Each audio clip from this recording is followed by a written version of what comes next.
Good afternoon, everyone. I hope I'm audible. Okay, great.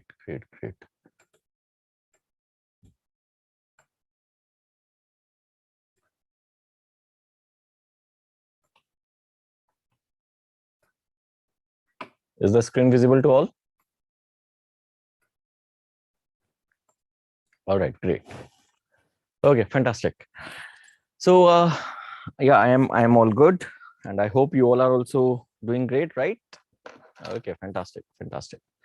So we are going to start today's class. The topic that we are going to start today's class with is related to your governance. All right, so we are going to start with the topic that is titled as amendments to the change. For amendments to change the rules of central deputation. So we are going to learn what is central deputation. We are going to learn about what recent changes have been made to central deputation. We are also going to talk about the other aspects related to as what are the impact of this particular change which the government has initiated with respect to central deputation. All right, so this is the first topic we are going to begin. All right, so I think that there is a bright spot. Is there a bright spot somewhere around here in your screen? Bright spot aa raha hai na? Okay. All right, okay, don't worry. I'll take care of that.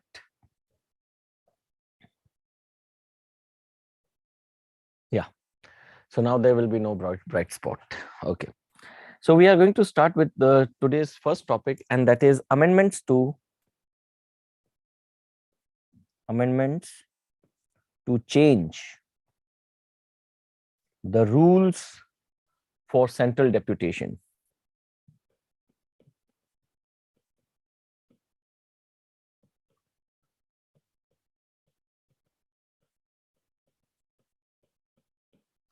This is the first topic we are going to talk about, in which we are going to discuss in detail what is central deputation.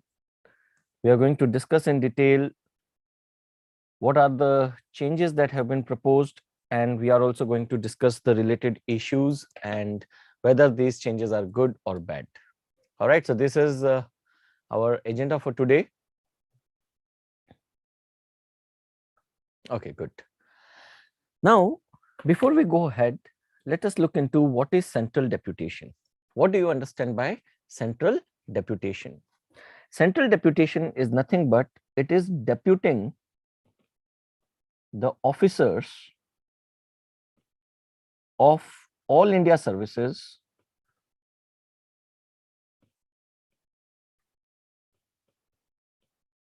in central government role.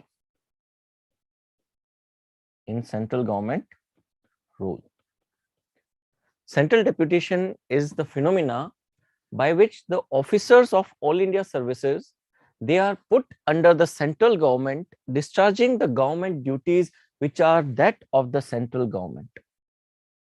All right. Now, the provision related to the central deputation, they are covered under Rule 6, Subclause 1 of IAS Cadre Rules 1954. IAS Cadre Rules 1954. This phenomena of central deputation, it was introduced in May 1969. It was introduced in May 1969. Basically, what is actually happening, let me tell you a little bit about that. You know that in India, if we talk about Indian polity, we follow the federal structure. We follow the federal structure where there is a union government, all right, and there is a central government, state government, state government. In both these scenario, all right, in both the union government and the state government, the duties are to be discharged. All right, duties are discharged. Now, if you look at the general administration, if you look at the general administration, then the general administration in both the union and the state government, it is done by the people of IAS and executive branch of state civil services. All right. In both the union government as well as the state government, the general administration of the government, it is run by the people from IAS or the executive branch of state civil services exam, such as subdivisional magistrates. All right. So IAS and SDMs, they are responsible for the general administration both at the union government as well as state government. Now, if you look at the All India services,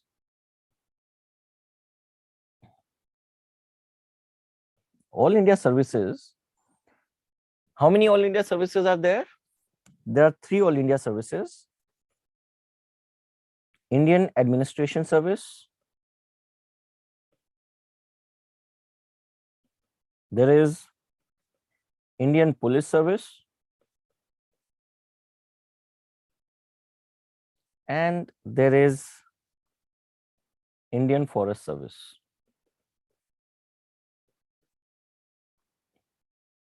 All right.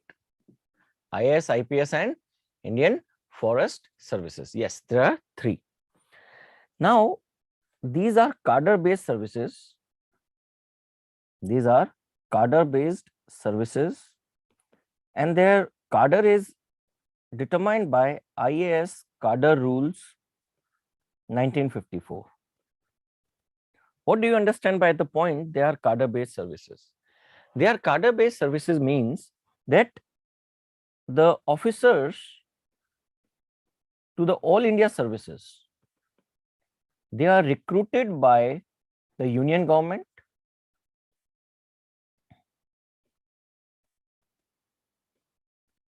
they are recruited by the union government, but these officers, they discharge duties under the state government.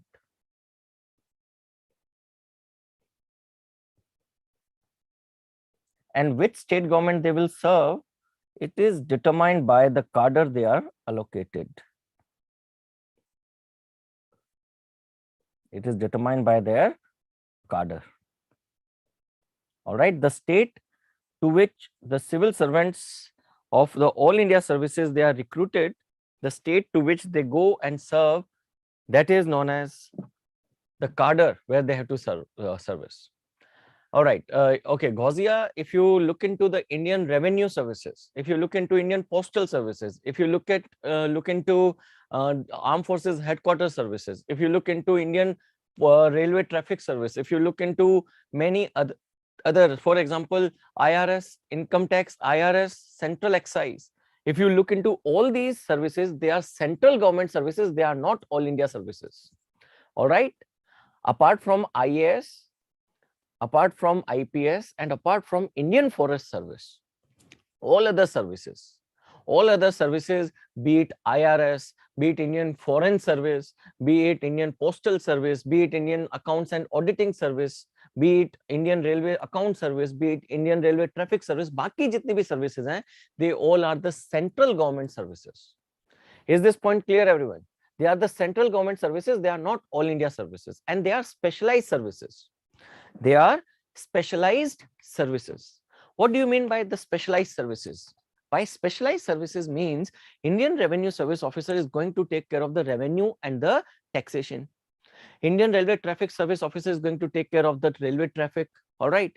Indian Railway Account Services will manage the accounts of Indian Railways. Indian Railway Postal Service will work for the postal services of the country. Are you getting my point? So they are specialized services in a way, right? The general administration of the central government, which is the routine activities that are to be carried by certain officers who are the officers of the All India services. All right, I'm coming to this point. Itna clear hai sabko?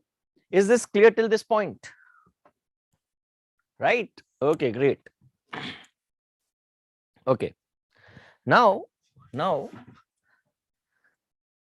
you see,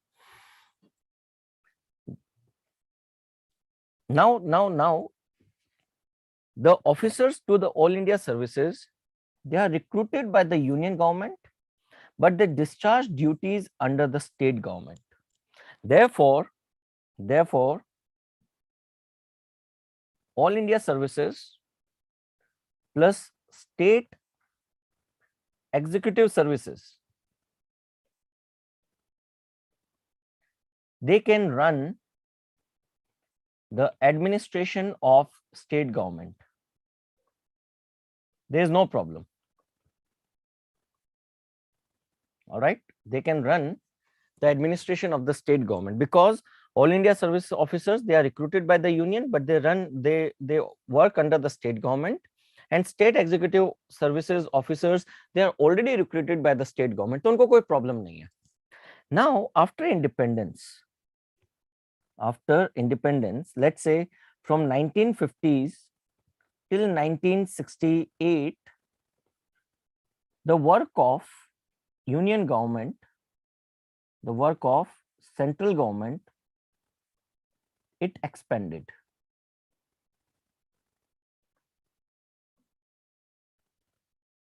All right, the work of the central government expanded.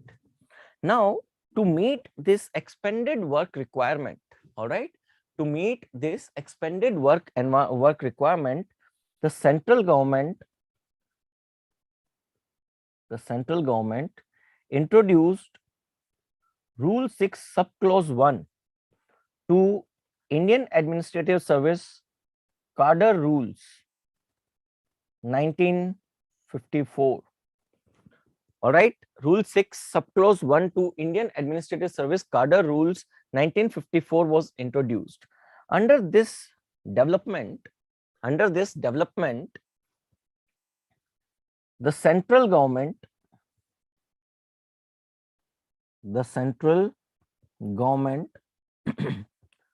would borrow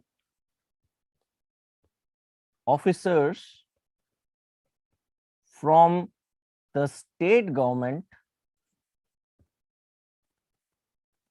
And which officers? Officers of All India service. All right.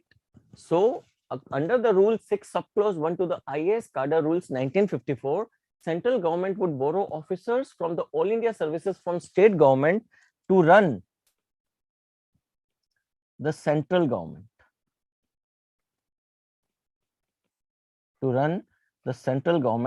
Affairs. They will borrow it for some time.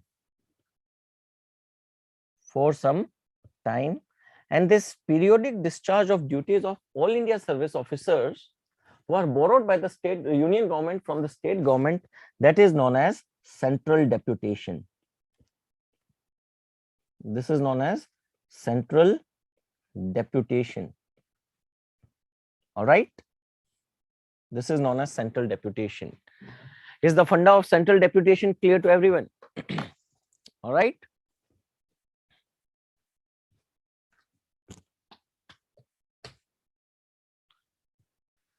Okay.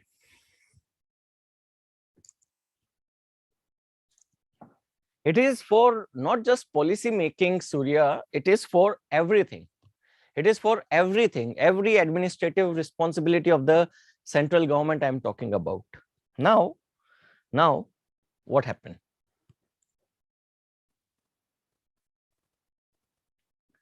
Yes, Tanya, yes. Yes, after some time, they are again sent back to the state. After their deputation is over, they will again go back to the state from where they came. Now, let me read out the wordings of the exact wordings of this. Let me read out the exact wording of this Rule 1 of the IAS Cadre Rules 1954. A cadre officer, that is an officer of All India services, may, with the concurrence of the state government which is concerned and the concurrence of the central government, may be deputed for the services under the central government or any other state government. So अब यहाँ पे ध्यान रखना. All right. Now I'm going to tell you in detail about central deputation, which can be a potential prelims question. The people who are coming in central deputation, they will be deputed with concurrence of the state government plus central government. All right. The central deputation, it is done by the concurrence. Till now, it is done by the concurrence. The state government has to agree, as well as the central government has to agree as what IAS officer or the All India Service Officer is to go for central deputation. Concurrence of both state government and central government, they both are necessary. It's an existing scenario. Second, they will be put into central government functions. They may work under central government. They may work under any other state government. They may work under any other state government as well. It is very important. इसलिए मैं बोल रहा हूँ ये prelims का question बनेगा.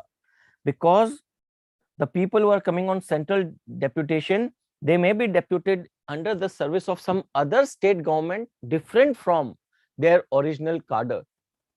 They may also work under, all right, they may also work under any company, any association,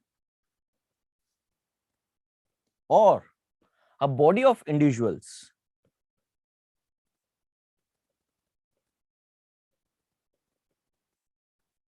where the central government has a substantial, where the central government or other state government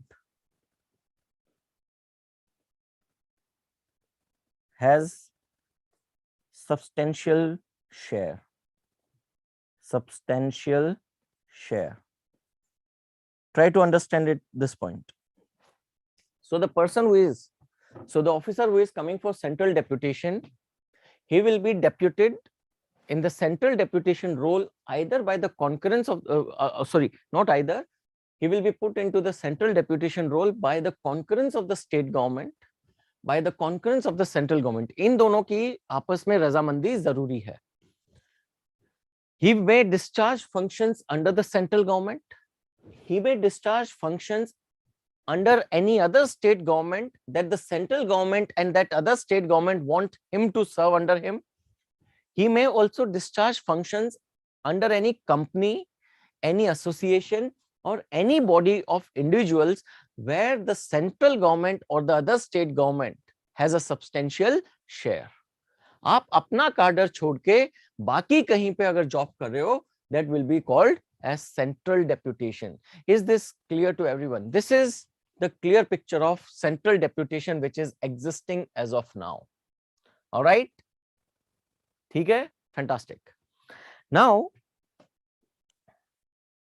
for this, for central deputation,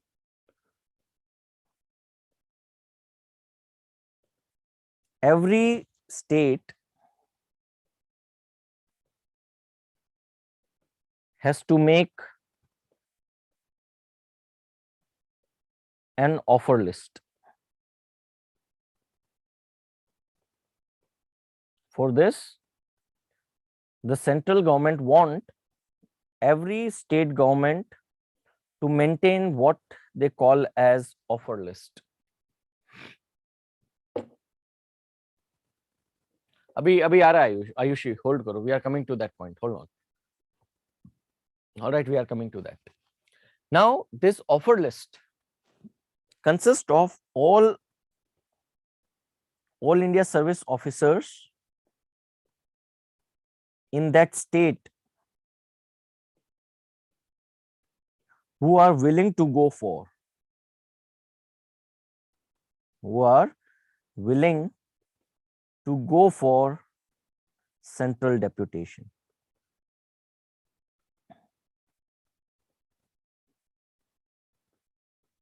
Who are willing to go for central deputation.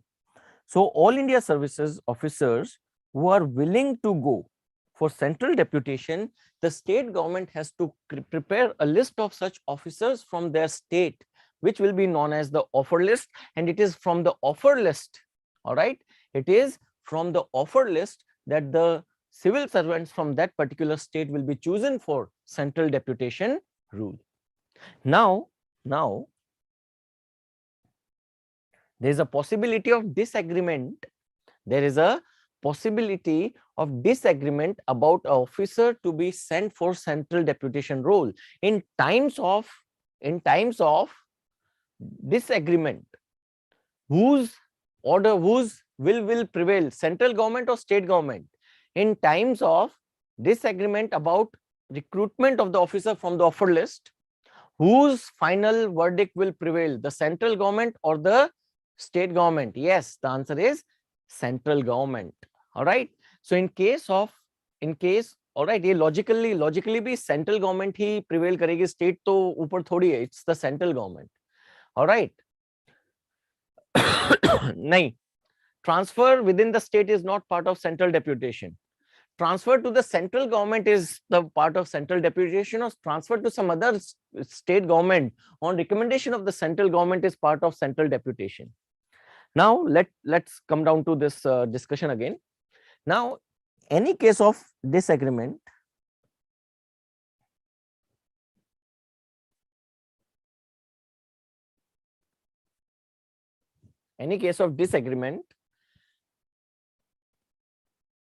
the matter shall be decided by the central government. In case of disagreement, matter shall be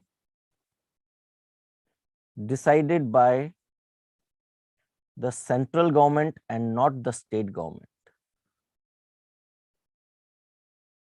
All right, in case of disagreement, the central government's decision will be final, binding upon the state government.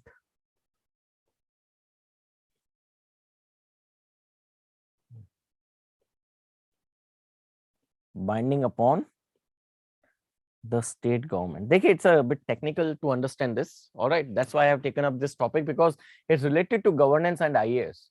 और IAS के paper में IAS के ऊपर कोई discussion हो रहा है और वो सवाल आए नहीं, तो ये तो हो ही नहीं सकता. So it's a very probable question for 22-23 mains examination, as well as prelims as well. Transfer of, okay, state government only has an escape clause in case of deciding how many officers to send for central government deputation. Yes, I'm coming to it. All right, I'm coming to it. Hold on. All right, so if both the government are of different parties, तो फिर state central government का decision चलेगा. All right. Yes. Otherwise, Tahreen, otherwise, it is always the state to which you belong is your cadre. The cadre does not change. You are just periodically going for a central deputation. आपका cadre नहीं बदलता है. All right. Your cadre remains throughout the same. All right. Yes, it is mandatory. Suryaveer, it is mandatory to make. All right. It is mandatory to make this offer list from where the officers. All right. It is mandatory to make this offer list from where the officers will be sent. Now it is so under the central deputation rules, it is mentioned that 40%, all right, it is it is mentioned that जो आपके जो state है उसमें जो deputed officers होंगे, all right, 40% at max 40% all India service officers from a state can be on central deputation. Can be on central deputation. For example, let's say if Uttarakhand has 10 IAS officers or 10 All India Service officers, then at max 4 can be asked for central deputation. All right, there is a limit that the central deputation में एक state से 40% से ज्यादा officers cannot be. All right, 40% से ज्यादा officers cannot be on central deputation from one state. It is mentioned under the Rule 6 subclause 1 of All India Services, Indian Administrative Service Cadre Rules 1954. All right, okay. So this is the complete understanding of what is central deputation. Here you have understood what is the central deputation. Agar see Priyanka, if the officer is not willing, तो he will not put his name there. खत्म बात. जब मैं बोल रहा हूँ कि willing होने पे ही offer list में नाम आएगा, then why this question is coming up? Are you getting my point? It's not. This question should not come up because I already told you that only those All India Service officers who are willing to go in the on central deputation can have their name in offer list. Lekin government forces such officers by linking your promotion with your central deputation. Are you getting my point? So then it becomes mandatory. Who doesn't want the promotion? All right. It is a regular thing. It happens very frequently. Chalta rehta hai central deputation ka. All right. Now let me come back to the discussion again. Now what is, so as of now, all right, so this is the statistics of January 1 2021, एक साल पहले का data है. Out of 5200 IAS officers, there are 5200 IAS officers in the country, and out of 5200 IAS officers, 458 they were on central deputation. They were on central deputation. All right, this is the statistics with respect to the existing state of. Yes, Deepak Mishra, it is mandatory for the state to make the offer list. Yes, it is mandatory. All right, okay. So as far as 1st January 2021 in India, out of 5200 IAS officers, 458 were on central deputation. Now what has happened? 20 December 2021.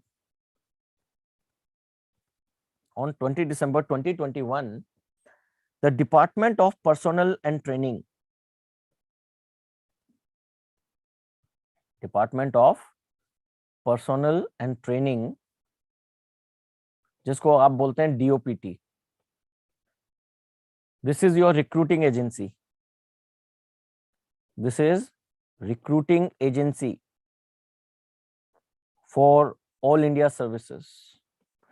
All right, DOPT is the recruiting agency for all India services. It is the recruiting agency for all India services and officers of union government. All right, all the officers to the union government as well as all India service officers, they are recruited by DOPT, Department of Personnel and Training. Are you recruited by UPSC? UPSC is not the recruiting agency. UPSC is not the recruiting agency. UPSC is a selecting and recommending agency.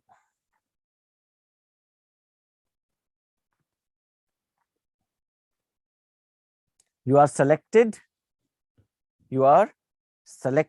and recommended for recruitment by UPSC. Your recruitment is done by DOPT. ठीक है? So on 20 December 2021, Department of Personnel and Training, it wrote to the state governments that various state cadres are not sponsoring adequate number of officers to the central deputation, and the result is that there is limited number of officers left to run the business of the union government, and the union government is having a shortage of the staff because the state governments are not sending adequate number of officers for the central deputation. So this, let us summarize it. So DOPT on 20 December 2021, it wrote to the state governments a letter. In that letter, the DOPT remarked that the states are not sponsoring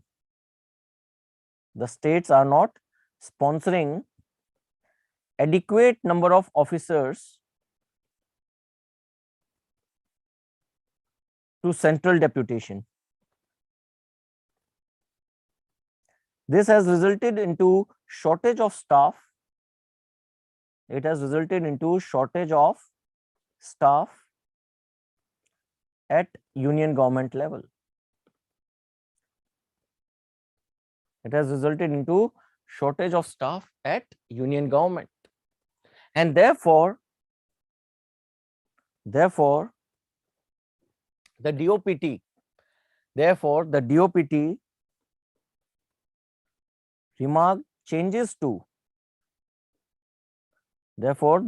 remarked following changes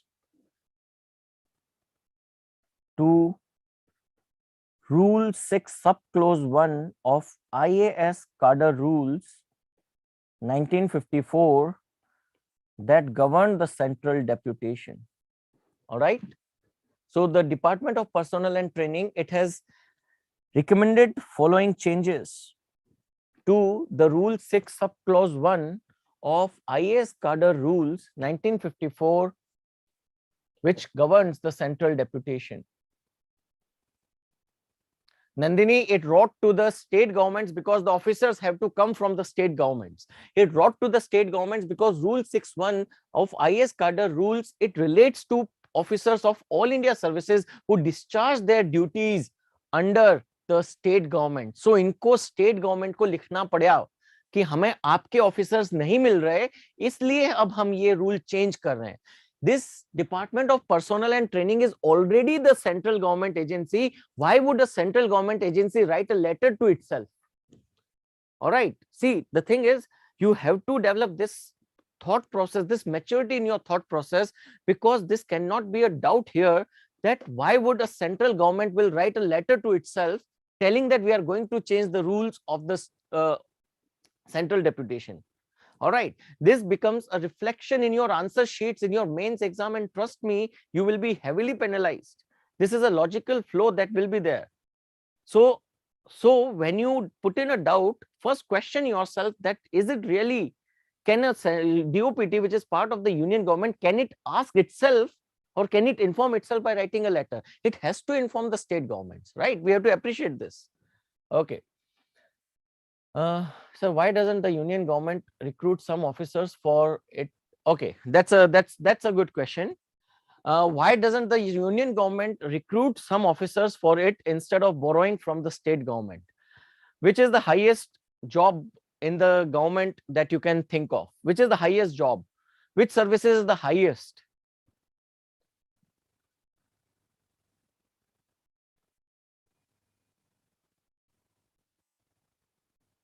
No, Japjit, it is more related to the shortage of officers in the union government, IAS. All right.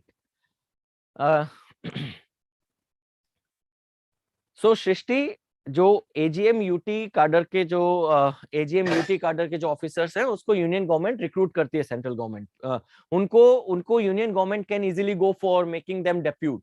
Alright, क्योंकि जो UT cadre है वो union government के अंदर है, लेकिन उसमें officers ही बहुत कम है और सबको ही सेंटर में लेके तो फिर यूटी कौन चलाएगा, right?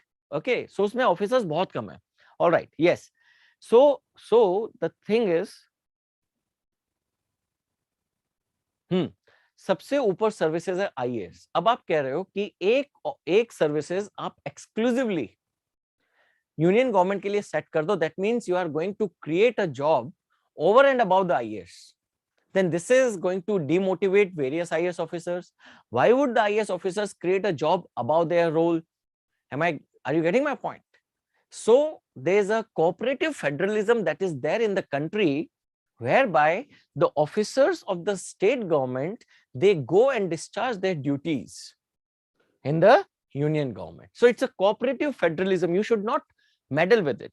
That is why the union government is apprehensive of creating a new services whereby the administrative officers will be recruited or exclusively for central role. It's not good. All right.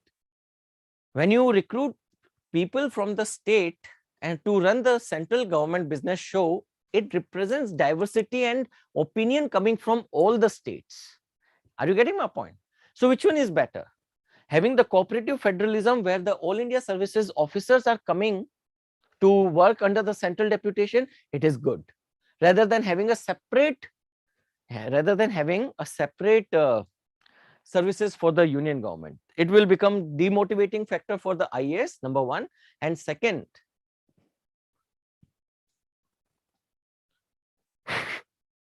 it is going to disturb the harmony in the services. Now, the second question is, why doesn't the IAS be permanently work under the central government? Now, this is also a fine question to ask, that why doesn't the IAS be permanently working for central government? Now, the central government has to maintain some check and balance over the state government. So the officers recruited by the central government, they go and serve in the state government. They become a link between the central government and the state government. They become a link. At the same time, they also become a kind of control of the central government upon the state government, because state government cannot expel, cannot terminate a IAS officer. They can only suspend and they can only transfer. They cannot terminate. So it's a control of the central government on the state government. All right. So All India Services is a link pin between the central government and the state government. Yes, also officers will learn new methods of administration and can implement back in their states. Okay, that's a fair point taken. All right, chale aage. So what happened, that the DOPT recommended certain changes to Rule 6.1 of Indian Administrative Service Cadre Rules 1954 that deals with central deputation. What were the changes that were recommended? I'm going to tell you about that. The first and the foremost change that is going to be is that, all right, the changes provided that each state government shall make available for deputation to the central government such number of eligible officers of various levels to the extent of the central deputation offer list prescribed under regulations. All right. And this number is going to be determined by the central government. So first change is that strength of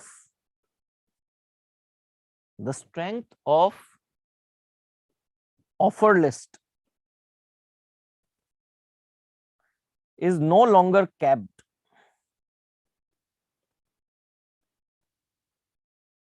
at 40%.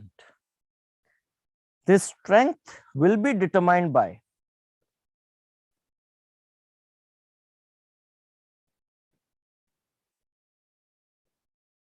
the union government.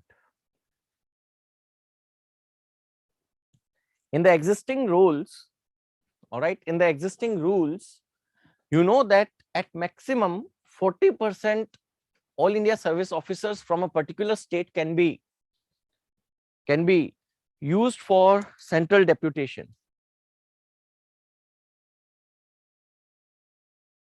All right. In the existing rules, the strength of offer list is at max 40% of the total strength of All India Service officers in the state. In the changed rules, the strength is no longer kept by 40% and it is to be determined by, the union government.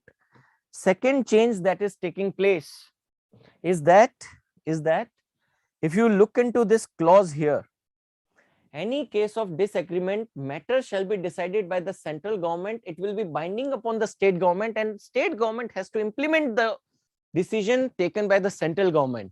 But there is a loophole here. There is a loophole here. There is an escape clause. वो क्या है? There is no time limit which is given for the state government to implement the decision of the central government. Are you getting my point? In case of disagreement, the matter shall be decided by the central government and it will be implemented by the state government.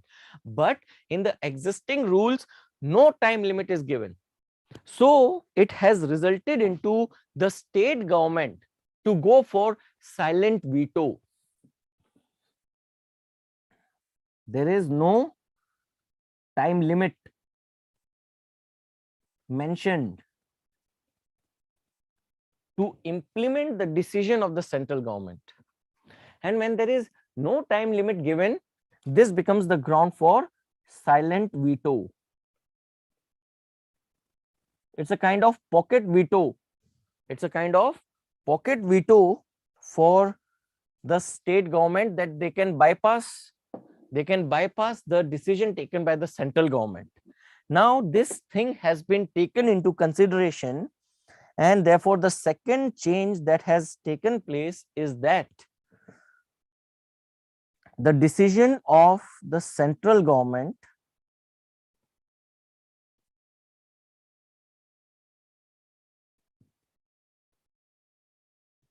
to be implemented by state government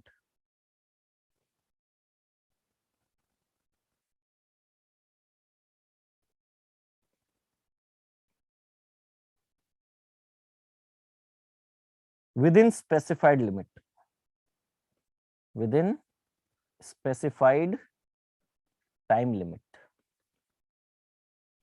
Therefore, it has introduced the concept of time closure. It has resulted into introduction of the concept of time closure. It has resulted into introduction of the concept of time closure, that is within the specified time the state government has to implement the decision of the central government. All right, and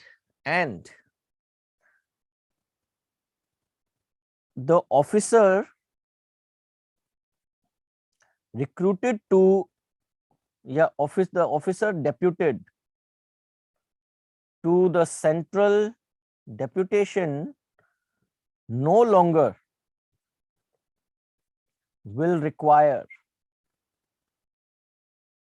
no objection certificate from the state government. If you are on central list, if your name is on offer list, all right, if you are on offer list, your name is picked, you are selected, you do not need any NOC from your state government, and you will go for central deputation. You will go for central deputation. Can you see that because of these three proposed amendments, the union government or the central government has got overriding power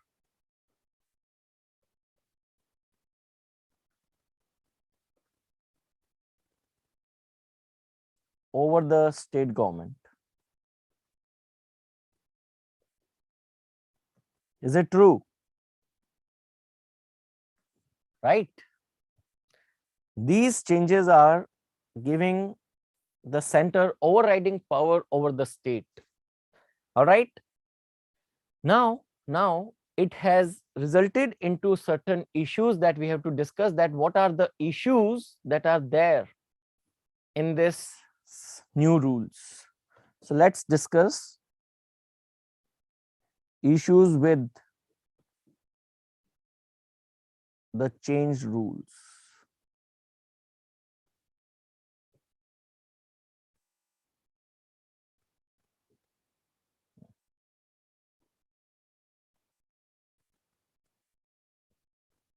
issues with the change rules. सबसे पहला issue बताओ क्या है? It is against the spirit of marble cake federalism. It is against the spirit of marble cake federalism. What is marble cake federalism? This is a prelims question. What is marble cake federalism? Marble cake federalism is another name of cooperative federalism.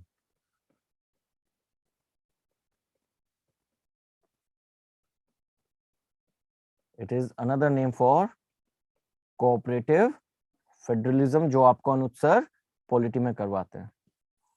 All right. So giving overriding power to the center over the state is against the spirit of marble cake federalism or cooperative federalism.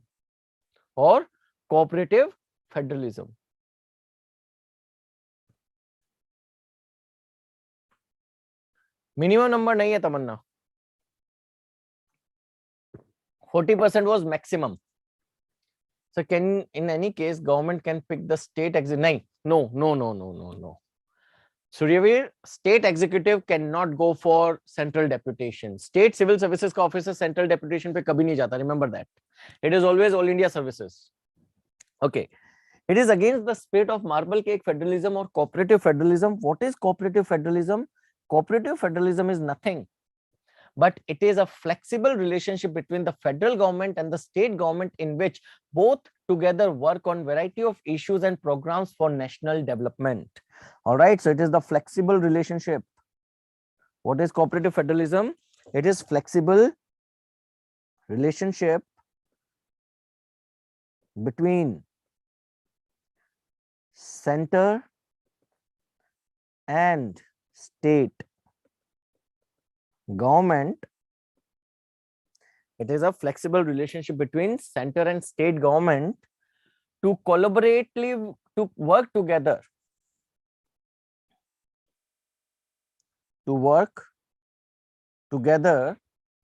on variety of issues and programs.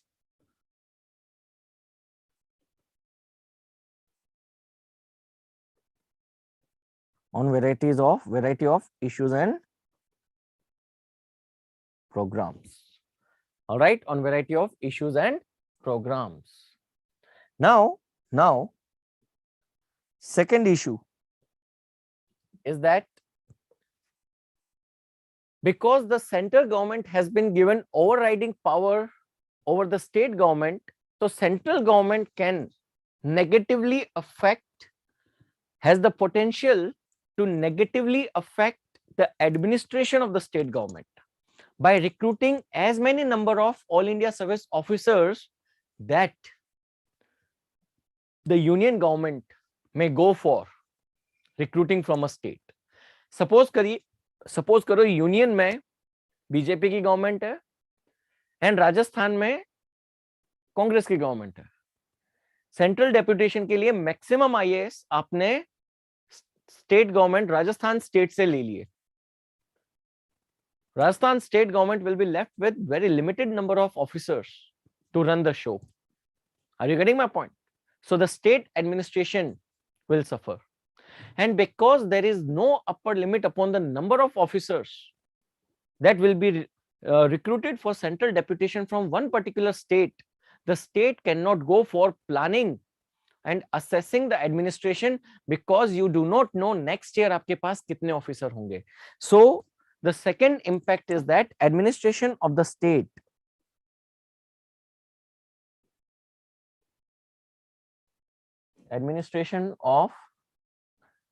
state may suffer. Why? Less number of officers available and uncertainty on number of officers make planning and assessing not possible. Because of these two reasons, the administration of the state may also suffer.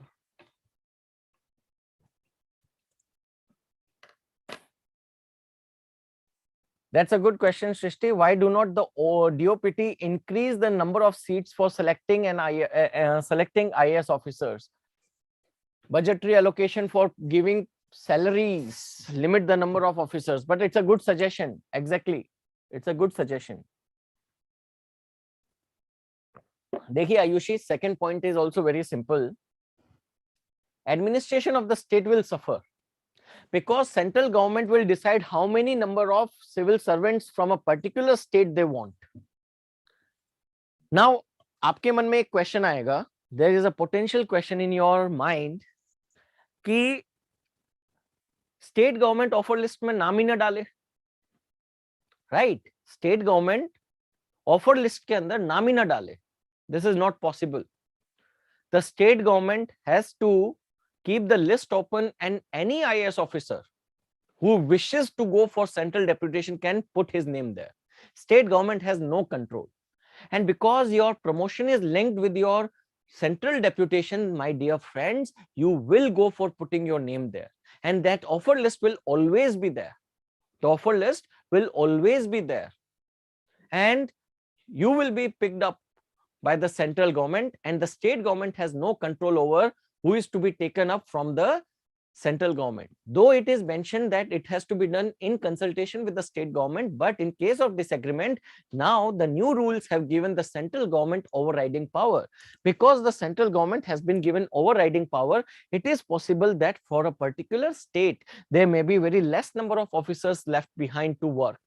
The administration of the state is going to suffer. Secondly, you do not know, or you are planning on the basis of 100 IAS officers in your state कि हम अगले साल ये scheme launch करेंगे, हमारे पास ये इतने 100 IAS officers हैं, they will take care of these things. But the thing is, next year it is possible that 50 IAS officers from your state is taken up by the central government. Now you are left with 50 IAS officers. Will they be able to run the entire show? No. So because there is no certainty upon the number of officers that will be left behind, you cannot make a proper plan, or you cannot assess the administrative functioning. And because of this reason, the administration of the state may also suffer. All right, the administration of the state may also suffer.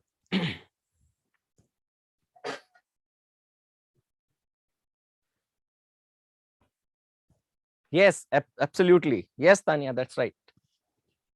ठीक है, चलिए, let's move a little ahead. Now another thing is that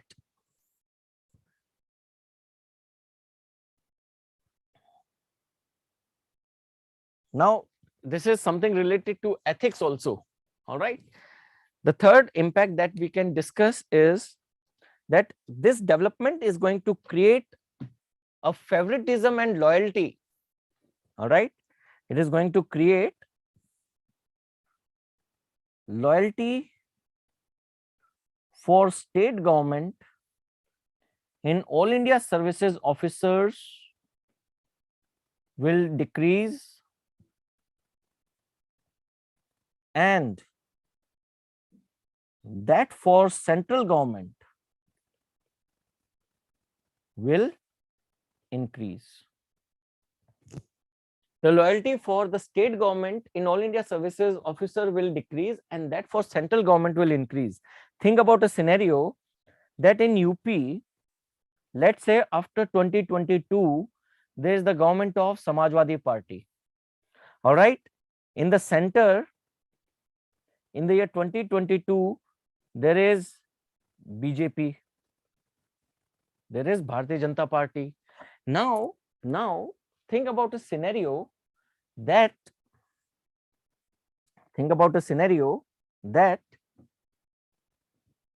out of 100 all India service officers, if the center can recruit 50 All India service officers, then out of these 100 All India service officers, suppose there are 50 All India service officers who are loyal to BJP, they will work against SP, they will work against SP, and if punished, they will be called to central deputation by the BJP. तो ये तो गलत हो गया ना फिर. This is completely ruining the structure of All India services.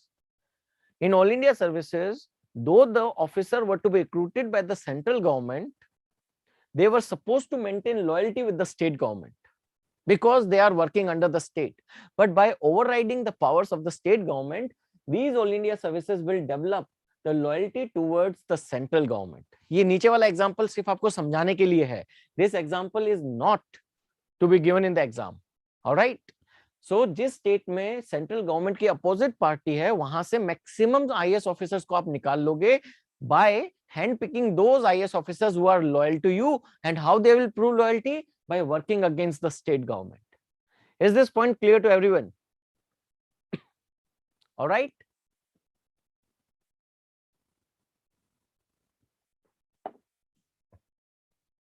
Good. So all in all, it is seen that overriding powers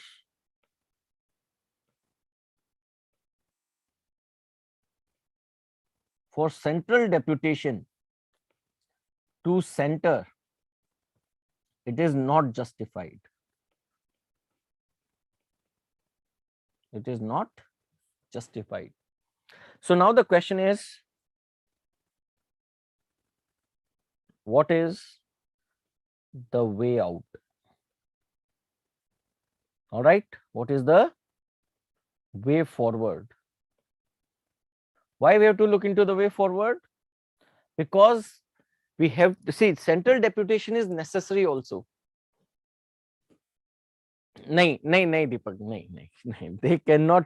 Yes, challenge किया जा सकता है, बिल्कुल आपकी बात गलत नहीं है, because it is affecting the cooperative federalism, which is a cooperative federalism has been declared as the part of India's basic structure of the constitution. So if the cooperative federalism is somewhere disturbed by this new rules, yes, it can be challenged in the court of law, and there may be a challenge sooner or later if they are implemented. And if a particular state is harmed by implementing these rules, we can see that yes, in the near future, judiciary may also be incorporated. All right. ठीक है? Okay, good. So now what is the way forward? देखो, central deputation is necessary. It is necessary because, why it is necessary? It is necessary because the center's work cannot be compromised.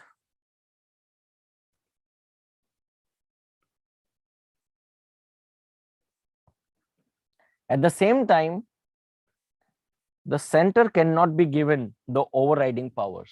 So what can be done? So you can suggest that, way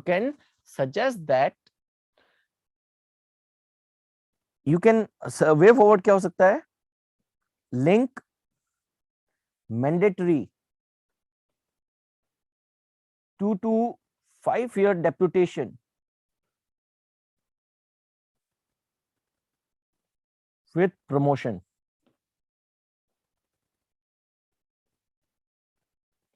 In first 16 years of services. आपकी life के पहले 16 साल में अगर आपको promotion चाहिए, link mandatory 2 to 5 years of deputation with promotion to the post of joint secretary. If you have to become the joint secretary, you must have served some year deputation in the central government, and if you make this thing mandatory, then the state government will be obliged to provide officers, because the state government cannot annoy its officers that they will not be promoted. State government will be obliged to provide officers for sure, because you are linking their promotion to the post of joint secretary with the mandatory central deputation. So it will never keep the shortage of the staff for the union government, and the work of the union government will not suffer. Is the suggestion clear to everyone? Is the suggestion clear?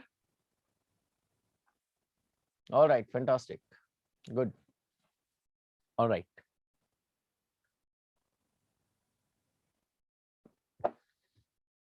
Now, let us, after governance, now we are going to discuss another issue which is making a lot of rounds and which has a very high possibility of coming in the exam, and that is the debate over marital rape. All right, so we are going to discuss in detail a debate, or we are going to carry out a debate over marital rape, all right, which is right now a sub judice matter in front of the Delhi High Court.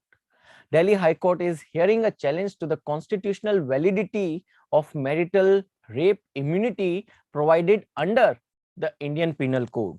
So we are going to discuss the issue of marital rape. All right. Yesterday I concluded a batch on social issues. All right. And in that, I deliberately did not go for covering in detail the issue of marital rape, because I was supposed to discuss it today. So now let's discuss about what is marital rape. Here we are going to talk about certain issues related to consent. We are going to talk about certain issues whether the state has the right to control the sexual autonomy of the female, or whether there is a historical injustice which is faced by women, and whether it is getting corrected or it is not being corrected. So this is what we are going to discuss. So we are going to discuss marital rape because Delhi High Court is hearing a challenge. All right, Delhi High Court is hearing a challenge to what? Is hearing a challenge to the constitutional validity. To the constitutional validity of marital rape immunity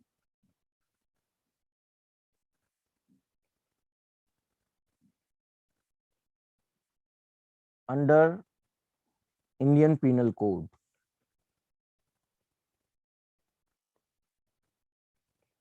Under the Indian Penal Code. So we are going to see, not we, basically the Delhi High Court is looking into whether the marital rape immunity which is provided under the Indian Penal Code, is it constitutionally valid or not. What is marital rape immunity? We are coming to it.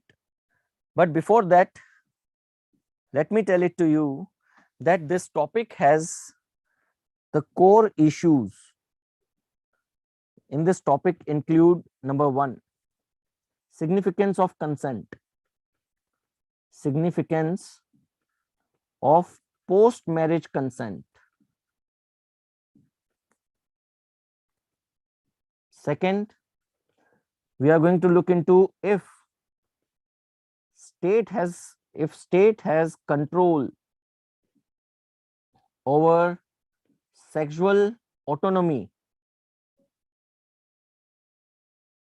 of the female.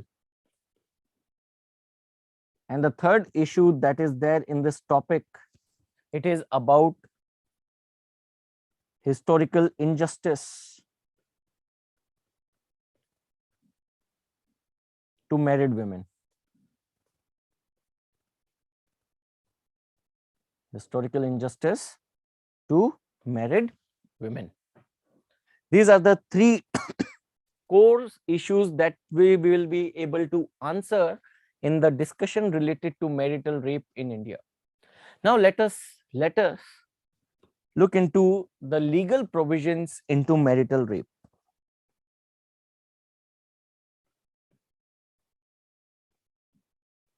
legal provisions with respect to marital rape. This is a sorry state of affairs that in India, we do not have any statute or law which defines or even recognizes the concept of marital rape. No law or statute,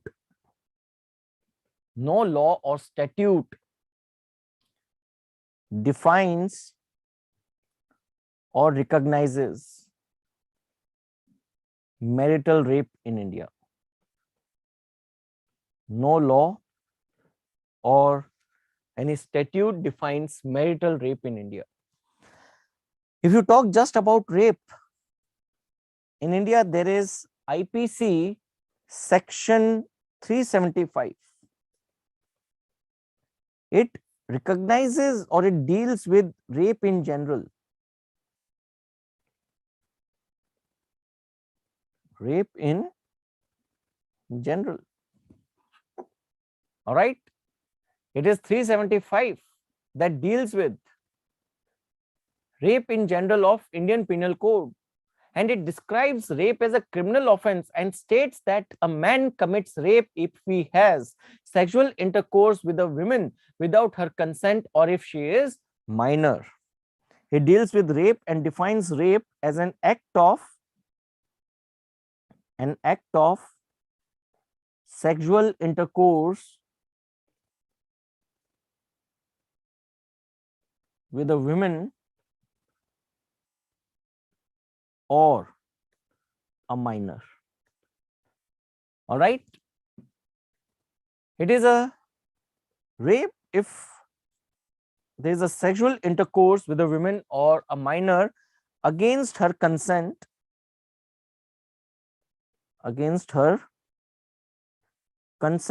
for adult women. For minor, consent does not apply. For minor,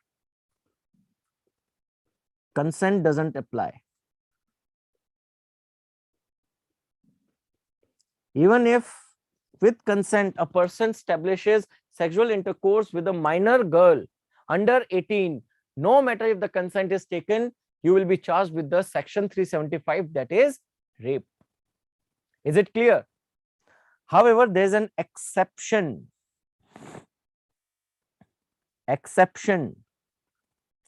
to section 375. And what is this exception? This exception is the sexual intercourse by a man with his wife, the wife not being under 15 years of age, is not rape. Exception is, what is the exception? Sexual intercourse with wife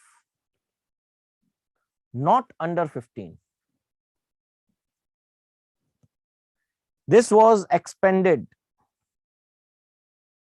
This exception was expanded by the Supreme Court in 2018 verdict, and it expanded it to include sexual intercourse with wife not under 18 years of age. All right. What is the exception? Sexual intercourse with wife not under 15. And it was later expanded by Supreme Court in the 2018 verdict that sexual intercourse with wife not under 18 years of age will not be considered as rape. All right. So forced sexual intercourse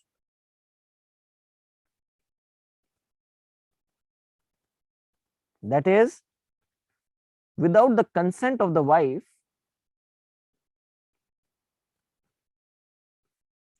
older than 18 years old is not a rape.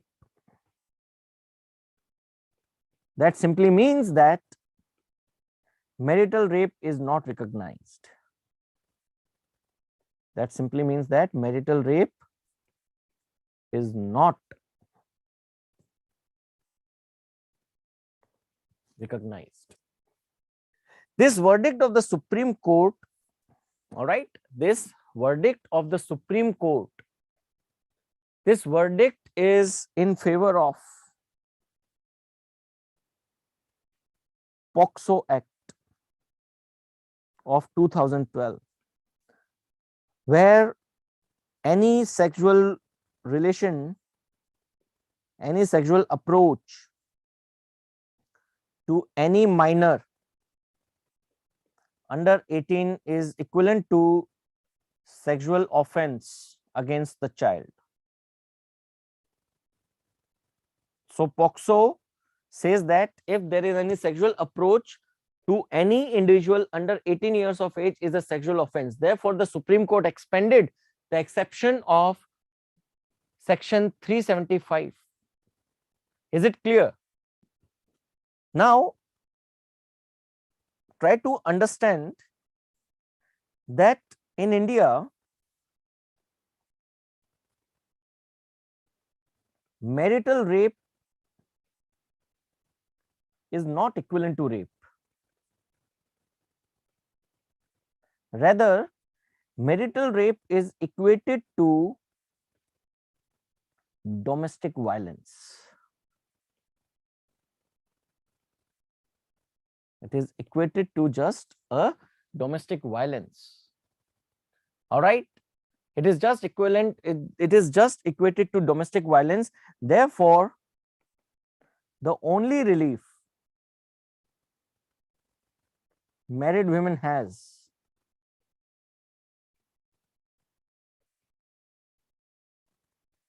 Therefore, the only relief married women has is that of Prevention or Protection of Women from Domestic Violence Act,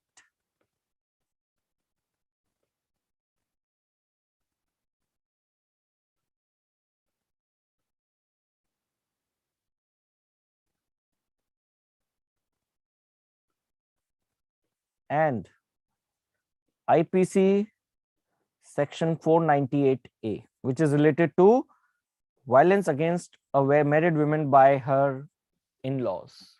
That is the only relief that the women has. Yes, Domestic Violence Act and cruelty against women. Yes, IPC 498A deals with cruelty against women by husband or the husband's relatives. देखिए कीर्ति, जो exception है मैं आपको explain कर देता हूं. Section 375 of IPC says that any forced sexual intercourse with a woman or a minor is considered as rape. Now that women can be wife also.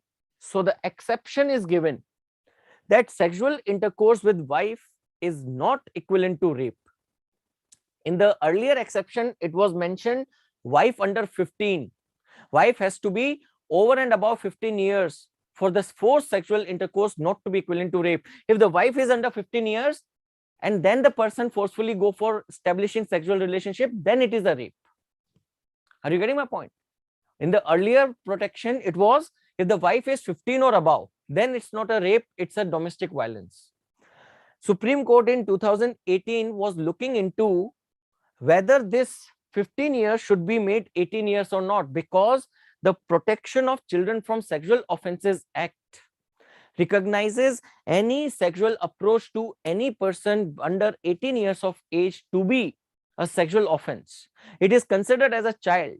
So the Supreme Court in 2018 made this exception as the forced sexual relation, forced sexual intercourse by a man with his wife not under the age of 18 is not a rape. All right. So any adult married woman, if the husband goes for forceful sexual intercourse, it is at max be to be called as domestic violence. It's not a rape. Is this clear, Kirti, now? All right. Okay. So what is the relief that is present to the women who is facing forced sexual intercourse by the husband? It is only that you are treating the marital rape in India not equivalent to rape, but you are treating the marital rape as an act of domestic violence. Because of this reason, the only relief that the women has, that she can go for seeking protection against forced sexual intercourse under the Protection of Women from Domestic Violence Act or IPC 498A. IPC 498A is nothing but it is to protect a woman from cruelty by husband and his relatives.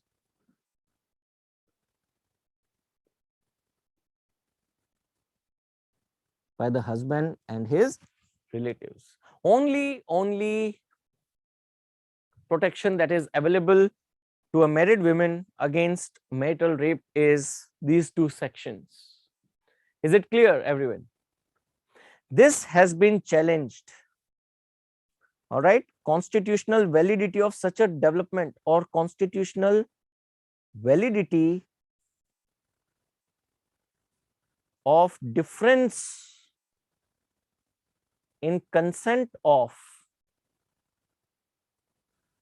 married and unmarried women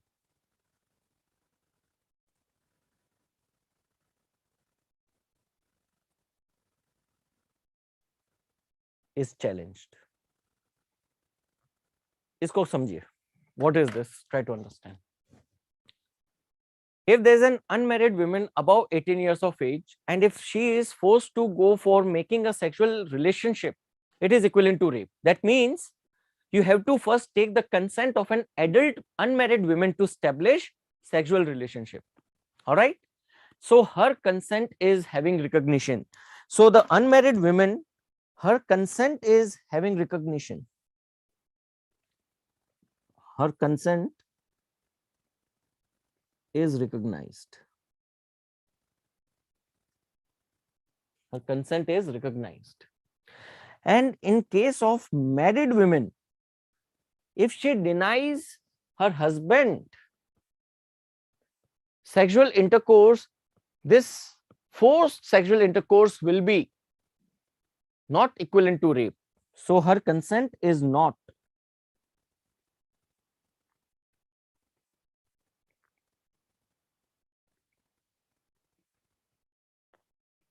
Can you see, is it violating Article 14? Is it violating Article 14, right to equality? Why?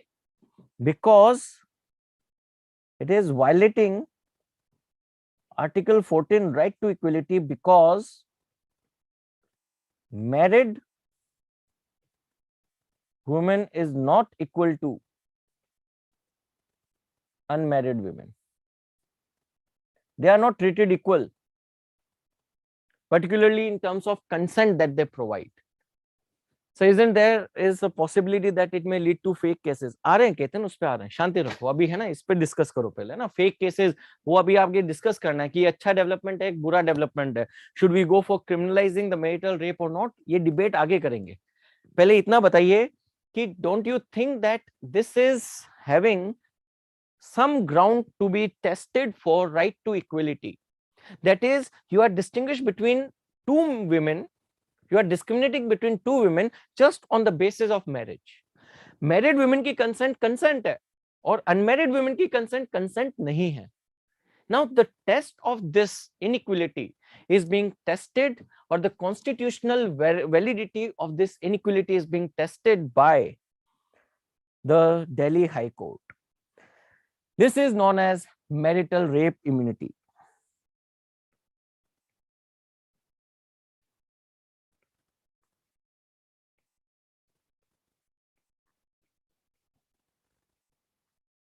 This is known as marital rape immunity. I hope it's clear to everyone. The concept of marital rape immunity clear? Okay, okay, fantastic. बहुत बढ़िया, बहुत बढ़िया. All right. आएगा सवाल, देख लीजिएगा, आएगा. बहुत ही कंट्रोवर्शियल तो नहीं है, बट काफी हद तक, चलो कंट्रोवर्शियल बोल लो, काफी हद तक सेंसिटिव इशू है। मेंस में नहीं पूछा, इंटरव्यू में पूछेंगे certainly.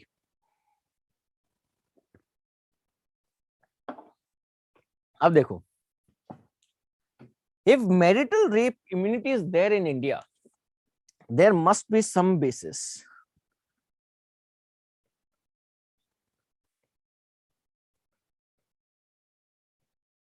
There has to be some basis. Without the basis, something does not exist. So what are the bases? What are the bases of marital rape immunity in India? The bases include, number one, this is known as consent in perpetuity.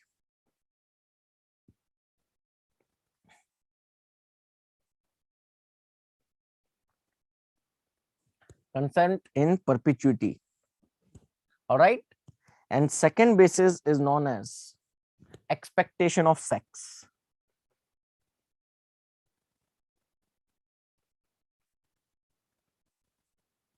देखना है ना, if you think, if you feel that you are sick to your gut, कोई बात नहीं, we all are, ठीक है, because we all know कि अगर किसी अनएम्पावर्ड पर्सन या किसी पर्सन को एक सेक्सुअल ऑफेंस झेलना पड़ता है against her consent, what trauma she must be going through. We all can feel that, and that's why it's making us sick to our guts. But let us see what are the bases of the marital rape immunity. Number one, it is known as consent in perpetuity. I'll make you write down the flow chart, but before that, समझो इसका मतलब क्या है. Consent in perpetuity is having roots in Victorian ideology in England.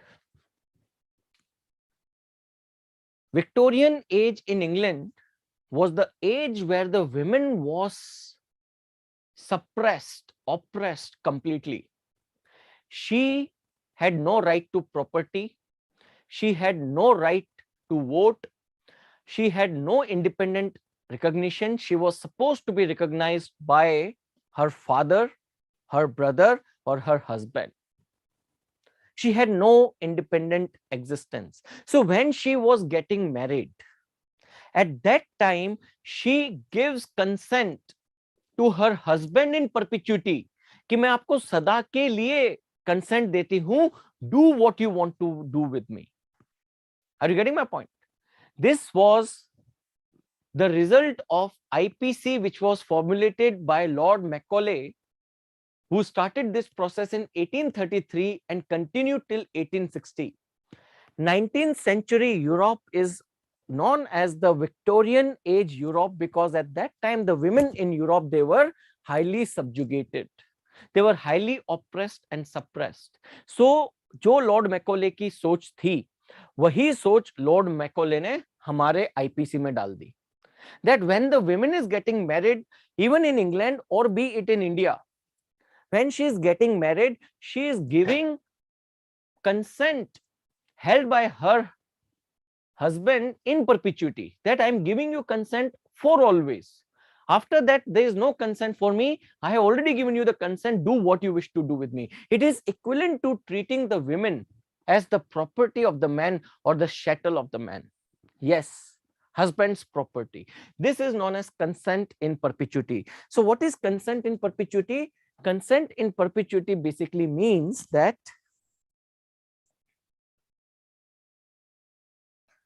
women at times of marriage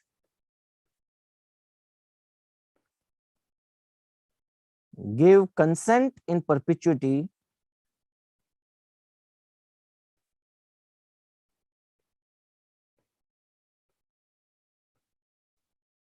to her husband. All right. Women at times of marriage give consent in perpetuity to her husband. That is, you are treating the women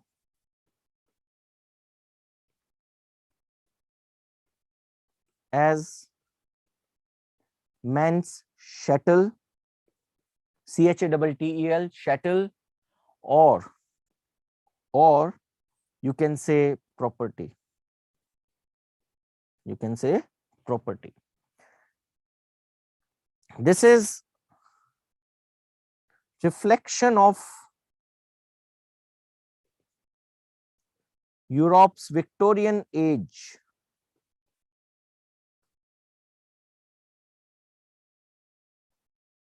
in Indian IPC, in Indian Penal Code, which was drafted in India in 1860.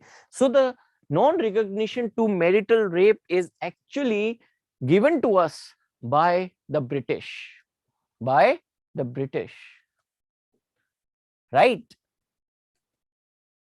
Bilkul, Ayushi, we are coming to it. Second is expectation of sex. Now, it is an assumption that the aim of marriage is procreation. Aim of marriage is procreation. What is procreation? What is procreation? Giving birth to child. So, if the aim of marriage is giving birth to child, the child cannot be born without, all right, without sexual intercourse. And because of this reason, the woman is duty bound or obligated to fulfill the sexual responsibility.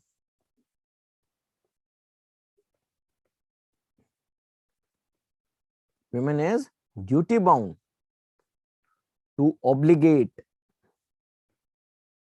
the duty of sexual responsibility.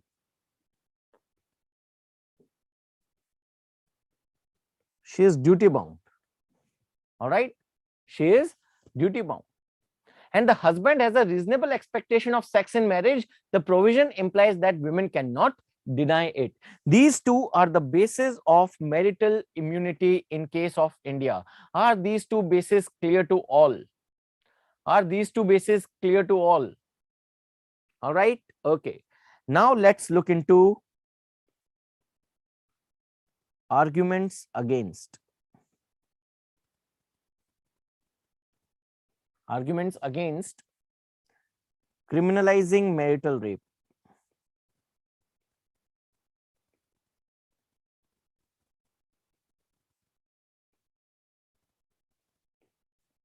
All right.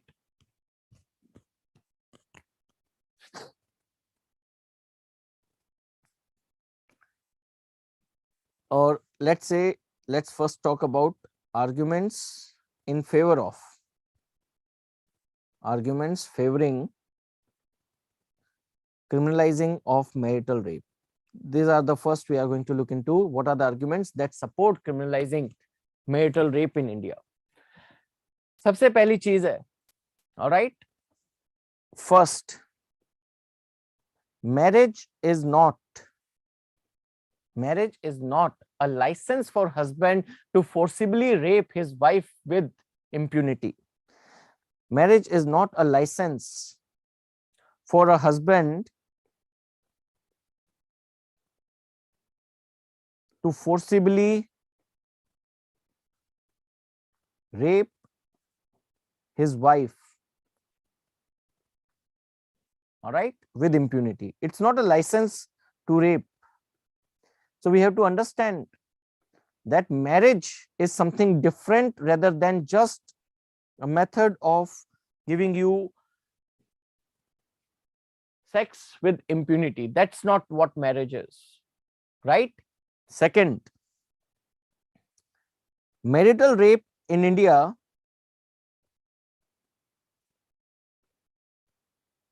is result of Victorian patriarchal norms.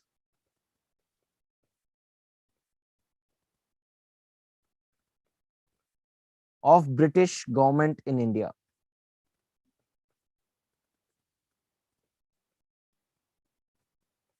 All right.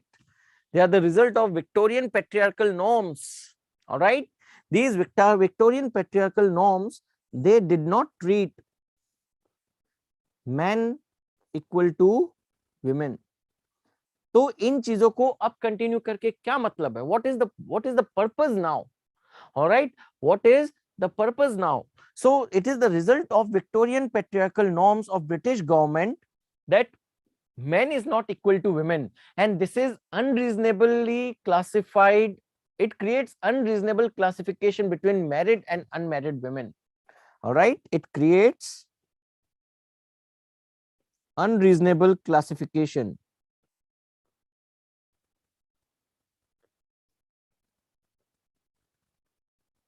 between married and unmarried women.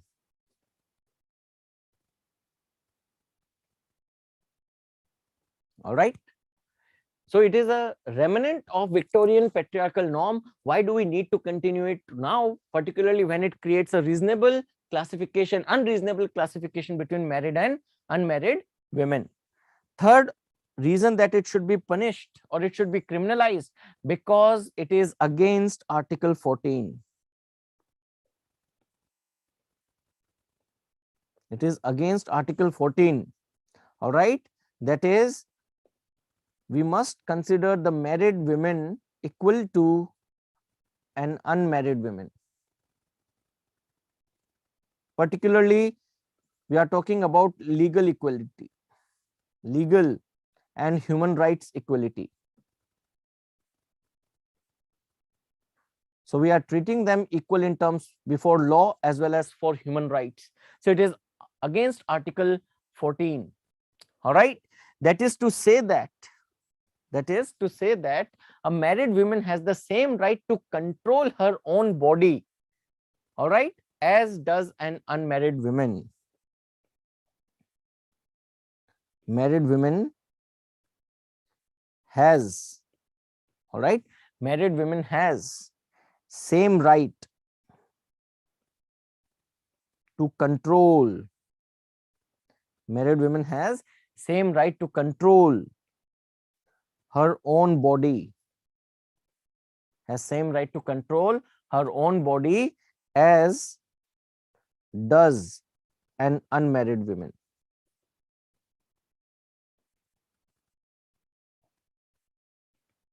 As does an unmarried woman. Yes, absolutely. That's right, Japjit, we are coming to it. It is against Article 21.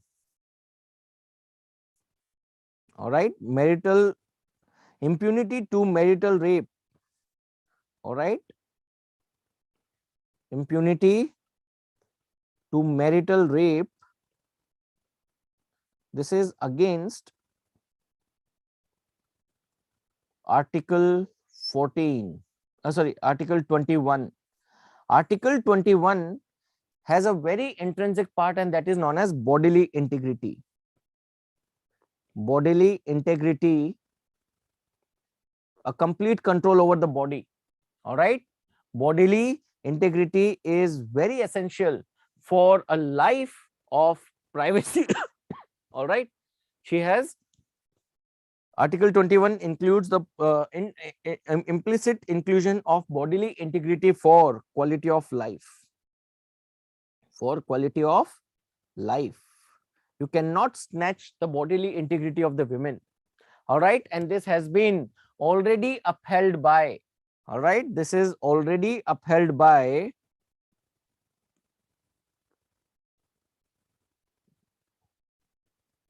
Supreme Court. First, it was upheld by Supreme Court in Krishnappa versus State of Karnataka. In Krishnappa versus State of Karnataka. In the Krishnappa versus State of Karnataka case, the Supreme Court held that sexual violence, apart from apart from being a dehumanizing act, is also an unlawful intrusion into the right to privacy and sanctity of female. All right, so you can say that sexual violence in this Krishnappa versus State of Karnataka, it is mentioned that sexual violence is equal to dehumanizing act plus intrusion into the privacy and sanctity of women.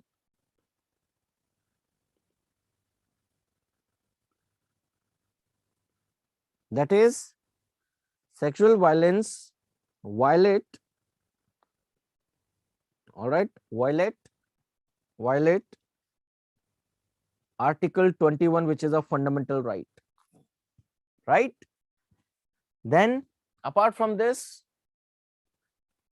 in Suchita Srivastava versus the Chandigarh administration case, the Supreme Court equated the right to make choice related to sexual activity equivalent to rights to personal liberty, privacy, dignity, and bodily integrity under Article 21 of the Constitution. So, second case is Suchita Srivastava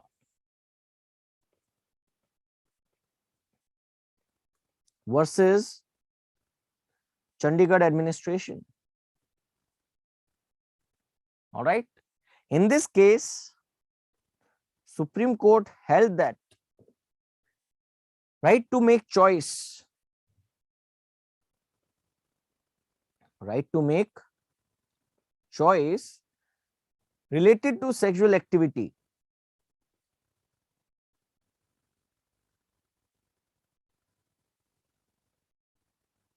for women is equivalent to right to life, privacy,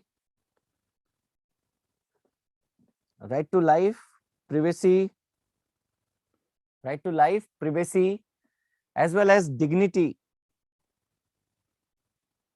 bodily integrity,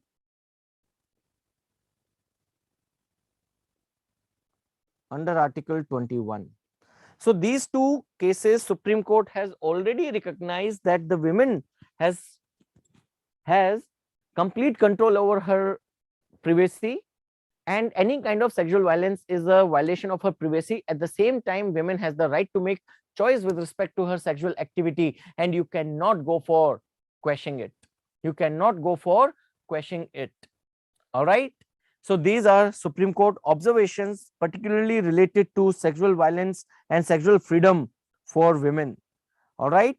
Apart from this, you can also say that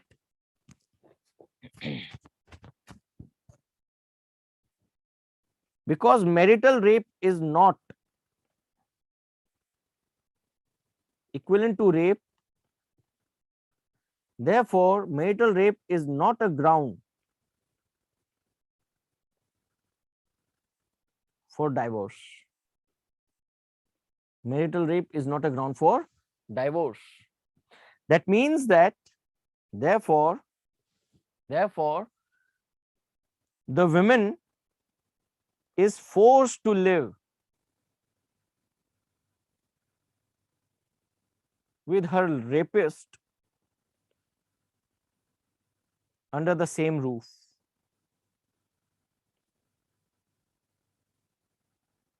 This is not just dehumanizing, at the same time it is also traumatizing. It is not just dehumanizing but also traumatizing, right?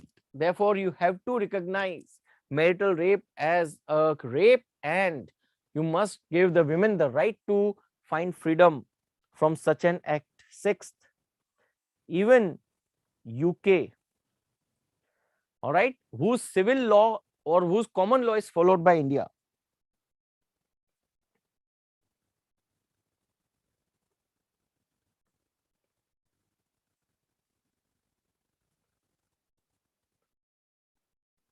All right, even UK, whose common law is followed by India, even it has criminalized rape. Sorry, it has criminalized marital rape in 1991. सो आप जिसके law follow कर रहे हो, जब उसने criminalize कर दिया, then what is the problem with you? You should also go for criminalizing marital rape. Jabjit, that's true, but the thing is, right now it is nowhere mentioned under any statute. Then you have to invoke the verdict of some other court. Then some other court may agree or may not agree with the verdict of the Kerala High Court. If Kerala High Court has recently said that the marital rape is enough criteria for divorce, then it is particularly with respect to Kerala's jurisdiction. And second, every time a new case will be coming before the Kerala court or any court, until unless there is a law, so आपको law बनाना पड़ेगा. आप सिर्फ supreme court की judgements पे नहीं based रह सकते, right? You have to make a law, otherwise you will have to take a recourse of the judiciary, which is a very painstaking task. The women in India who are suffering from patriarchy, they have no recourse to the judicial remedy, so they have to be protected by law and legislation, right?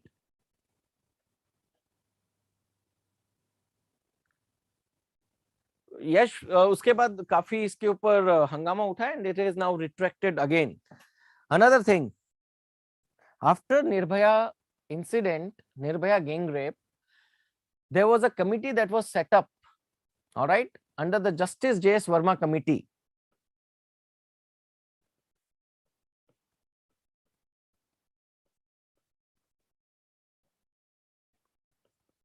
It also recommended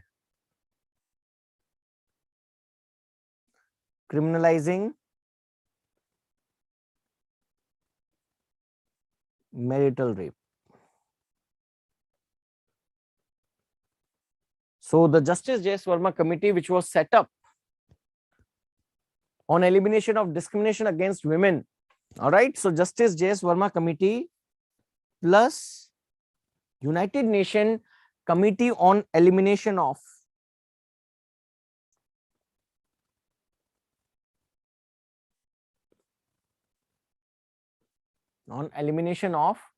discrimination against women.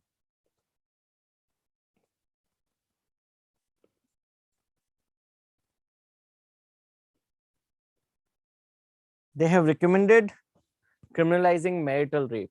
CEDAW, yes. All right, this is UN CEDAW. It's another committee along with Justice J.S. Verma committee. They both have recommended criminalizing the marital rape.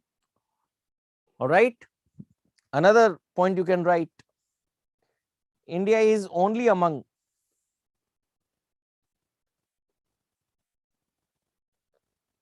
(36) other nations that didn't recognize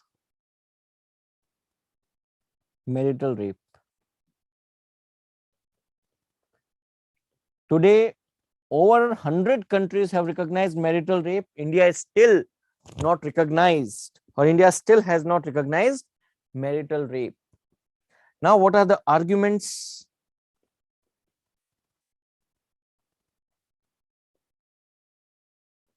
in favor of marital rape immunity? Arguments in favor of marital rape immunity. What are the arguments in favor of marital rape immunity? Number one, it may destabilize marriage as an institution. It may destabilize marriage as an institution. Yes, it has the potential to destabilize marriage as an institution. All right.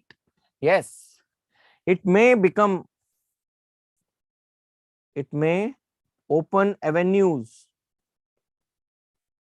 of harassment of husband and his family.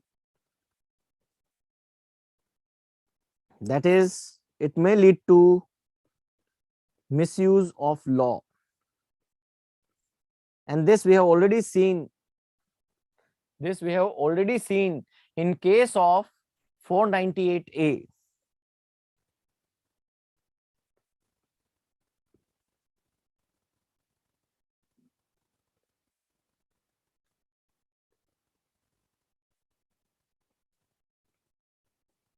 Which is against husband and his families for, which is against husband and his families for cruelty. How come you can say that? If you talk about 2005 to 2009, the percentage of conviction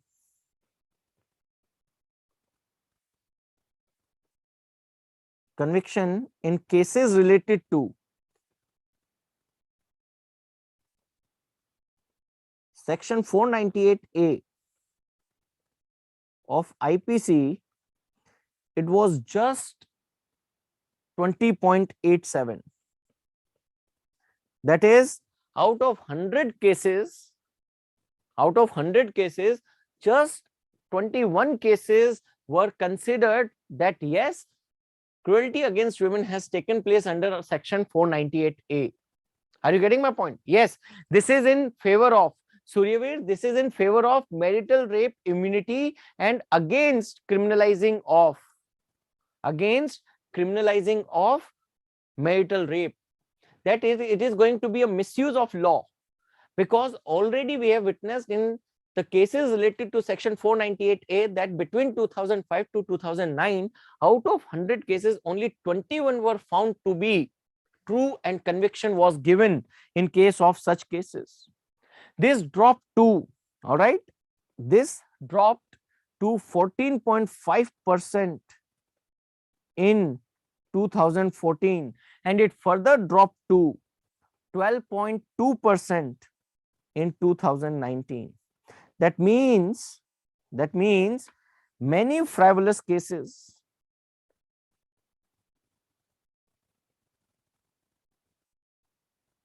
they were registered under section 498A. Many frivolous cases were registered under section 498A. Therefore, yes, there's a possibility that if you go for it may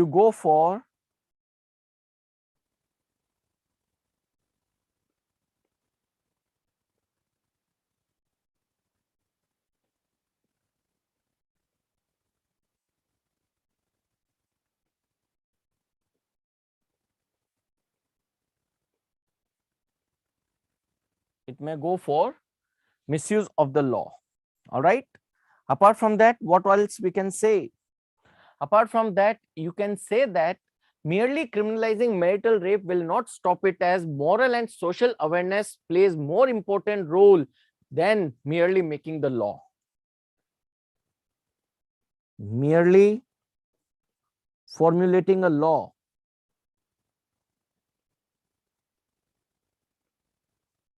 not enough. What we actually need,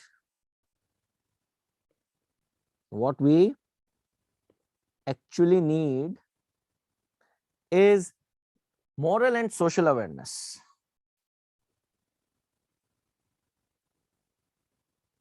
So the people who are in favor of marital rape immunity, they are saying that instead of making it a criminal offense, create moral and social awareness among the married people so that they recognize what is the meaning of a responsible sexual relationship. All right. Yes, Cherish, that's true. Okay. What else we can see that? All right. What else we can say is that the criminal law is in concurrent list and it is implemented by the states, and there is going to be a lot of diversity in terms of culture of these states. All right. So criminal law, it belongs to the states, and it is going to create diversity because culture of different states is different. Culture of different states is different. So some states may go for recognizing it, some will not go for recognizing it. All right. Yeah. Then apart from that, Law Commission has not recommended it.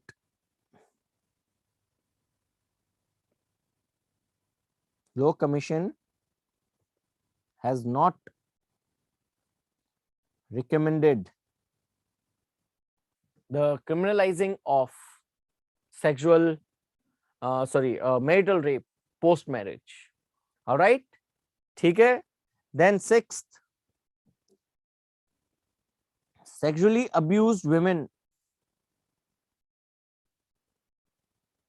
may demand to live separately.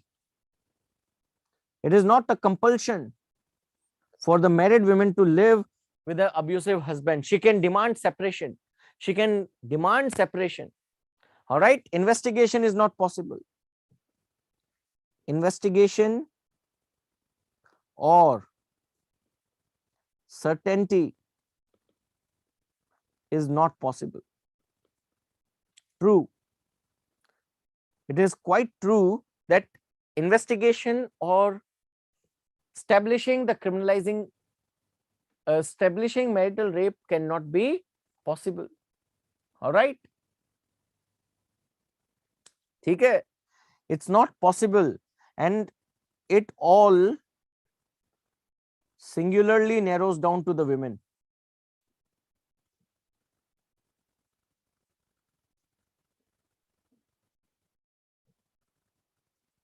तो अगर women ने बोला rape हुआ तो हुआ, इसमें आप और कुछ कर ही नहीं सकते. All right. There are no evidences that you can rest your scene, your case on. All right. इसमें evidences नहीं होते. All right. And state, yes, Nandini, against में लिख सकते हो. That's a fair point. Yes, है ना. So you can also write that in case of जो ये ऊपर हमने लिखा है ना, case arguments in support of criminalizing marital rape, इसमें ये लिख सकते हैं कि जो state है, it has no right to interfere in the bodily autonomy or sexual autonomy of the female. Yes, that point is there. Okay, so these are the arguments in favor and arguments against. We will have to wait for the judgment to come. When the judgment will come, we will again once talk about the concluding remarks. We will not go in such detail again, but we'll look into what the Supreme Court, Delhi High Court observes, and then we are going to make the concluding remarks. As of now, we are leaving it open because both the sides are correct. होना भी चाहिए, नहीं भी होना चाहिए. Now, what way forward you can suggest? The way forward that you can suggest is, in India, जब तक patriarchy रहेगी, marital rape लाने का कोई मतलब नहीं है, because the women is subjugated. Please try to understand. Yes, Tehrin, the recorded lecture will be there on YouTube right after the lecture itself. All right, ये जो recorded session है, it will be there on the YouTube as well. Now, please try to understand what can be the way forward. Till the time patriarchy is there, you cannot go for criminalizing marital rape.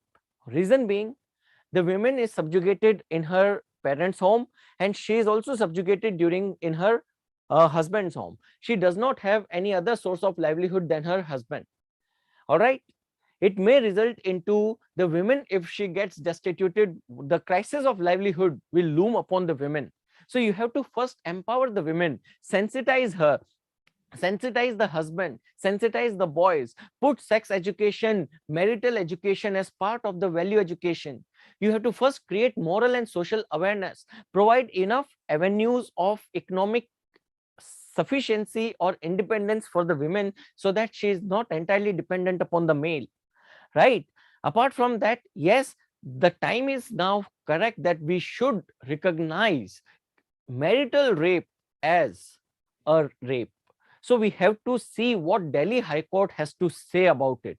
So that's why I am not gone with putting the final remarks here. All right, I am waiting for the interpretation of Delhi High Court, and we'll discuss it in one of the later classes. Yes, so you can do one thing. Yes, marital rape should be recognized as a ground for divorce throughout India. But the thing is, again, how you are going to establish marital rape, that is a bigger question. In case of, you can establish ki yes, sexual intercourse was there, but how you are going to ascertain it was a forced or unforced sexual intercourse? That's something we have to look into. All right, women empowerment is one-stop solution. True. So if the wife does not give consent to husband and husband start having extramarital affairs, so will it be fair for wife to take divorce? हाँ जी बिल्कुल, क्यों नहीं कहते? All right, it certainly, marriage does not give the husband a license to have sexual intercourse with the women that he is marrying. If she does not want to have a consensual relationship, then she has all the right to separate. Even the husband has the right to separate, right? Okay, so all the progressive countries of the world, like UK in 1991, Canada in 1983, South Africa in 1993, Australia in 1981, they have already enacted, all right, they have already enacted the laws. They have already enacted laws with respect to marital rape, and therefore right is the time in India right now that we also recognize such a heinous crime and call it a day here. All right, ठीक है भाई. So consent in perpetuity is a voidable contract because there can't be any contract for a lifetime. True, absolutely true, Ayushi. That's a fair point. Okay. So I hope that today we discussed two very detailed topics. We looked into each and every nuances related to such topics. So we can call it a day here and see you next week with such amazing topics. All right. So that's all from this class. See you next week at 2:30 p.m. Take care, be safe, and just enjoy your week. All right. That's all. I'm closing the session now. Bye, everyone.